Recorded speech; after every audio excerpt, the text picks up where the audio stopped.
Sawadee Krap, I'm JP Mestanza. Welcome to Phuket Extra, brought to you by PSD Windows and Doors. A massive protest in Bangkok and subsequent rallies in Chiang Mai and Ubon Ratchathani, the biggest since 2014, they saw activists call for not just a new constitution, but also new elections and the resignation of Prime Minister Prayut Chan-o-cha. The protest started on Saturday at about 5 p.m. with a massive one, as about 1,000 people gathered in front of Democracy Monument in Bangkok, organized by the Student Union of Thailand and the Free Youth Group, although it includes students from several universities as well as other activists. Protesters delivered speeches in front of a huge crowd waving placards, delivering one giant message showing their contempt for the government's work.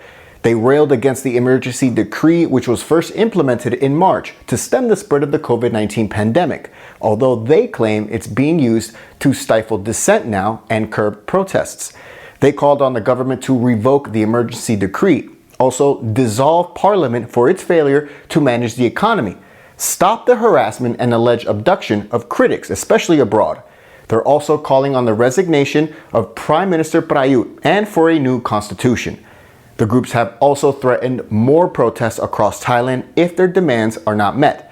Media reports showed skirmishes between police and the protesters on Saturday, but authorities denied that any violence had broken out and that Bangkok protests ended at midnight on Saturday.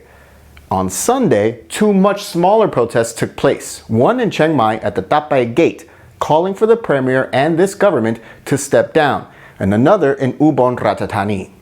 The protests over the weekend were the first big rallies since the start of the emergency decree in March, but in the months before the lockdown, these protest rallies were actually taking place with more and more frequency, sparked by the dissolution of a popular reformist party, the Future Forward Party, by the Thai courts, all of which were largely attended by students and young activists. In response, police are looking into whether to press charges for violating the ban on public gatherings. But while more protests are being planned for later this week, in Mahasarakam, the Prime Minister is preparing for a possible reshuffling of his cabinet after another minister resigned today, Dewan, the Prime Minister's office minister, saying he simply did it to pave the way for the reshuffle. He joins four other ministers who resigned last week, including the Finance Minister, the Energy Minister, and the Higher Education Minister, all of whom were in the same party as the Premier, the Palang Pracharat Party. And some are saying it's a signal of the diminishing negotiating power of the Prime Minister in the ruling coalition, which may keep him from getting his way in the upcoming cabinet reshuffle. For more, visit thephuketnews.com.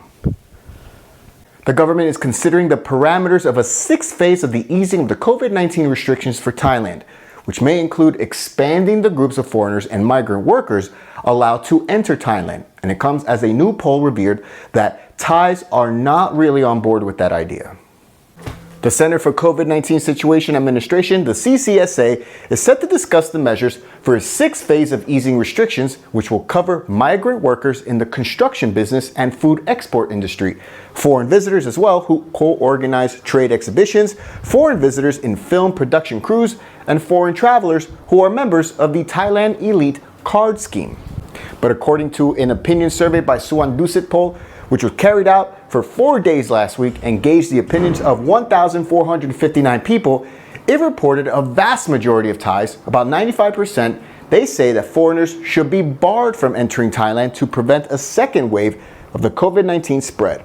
The poll was asked right after news of last week's cases in which an Egyptian airman and a Sudanese girl were found to be infected with COVID-19 after they were allowed to enter Thailand.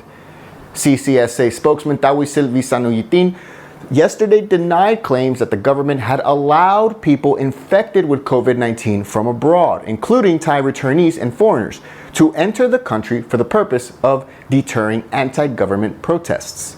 Meanwhile, 10 new coronavirus cases over the weekend, with one more confirmed today, making it 11, bringing the total for the country since the outbreak began to 3,250, with 96% recovered. And the death toll is unchanged at 58. All of the new confirmed cases are Thais who returned from abroad. They were found infected while in quarantine, as the country now marks 55 days without a confirmed local transmission. For more, visit thephuketnews.com.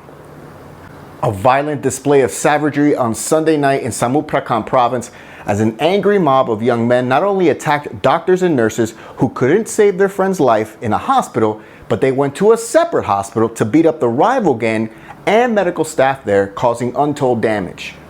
It all began shortly before 6 p.m. on Sunday, as police say a fight broke out between two groups of young men in their very early 20s in front of a house, and 3 people were injured, including 22-year-old Ratchapong Basana, who was stabbed in the neck and chest. He was taken to Vibaram Chai Prakan Hospital by one group, while the other group took 2 of their injured friends to Muang Samut Hospital, just a few kilometers away.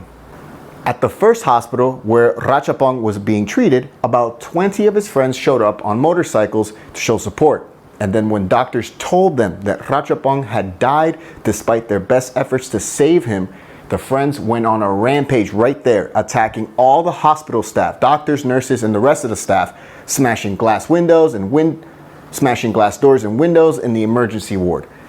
At 7:30 p.m., the mob took their rage to the other hospital, Muang Samut, after learning that's where the rival gang had gone. And all hell broke loose with violent attacks on the emergency ward, carrying bats, mops, chairs, and other random objects, then also damaging equipment in that hospital.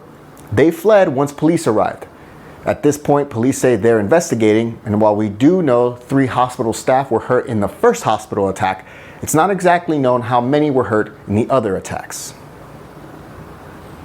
More than 60 years after death by firing squad, the corpse of a convicted child serial killer who was also accused of eating them, it's going to be cremated.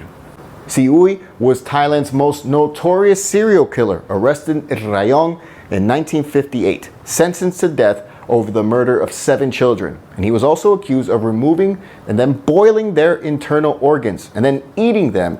He admitted to the murders but denied the cannibalism charges. A year later, at 32 years old, Si Uy was executed by firing squad at Bangkok Hilton, Bangkok prison. His body was then studied at Siriraj Hospital, and later his preserved cadaver was put on display at the hospital's medical museum. Last year, several residents from the district in which the bodies of some of those murdered children were found, Prayut Kirikan's Tapsake district, the residents there lodged a complaint with the National Human Rights Commission. Why? They say his dignity was not preserved because the medical museum placard said he was a cannibal, and he was after that labeled death row prisoner, taking away the cannibal label. Later, he was removed from public display. The corrections department is now planning to cremate his body this Thursday morning at a temple known for holding religious ceremonies for inmates executed by firing squad from the Bangkok prison. For more, visit thephuket.news.com.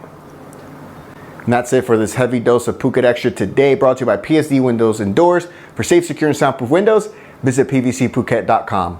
We'll be back tomorrow. Until then, stay classy, Phuket.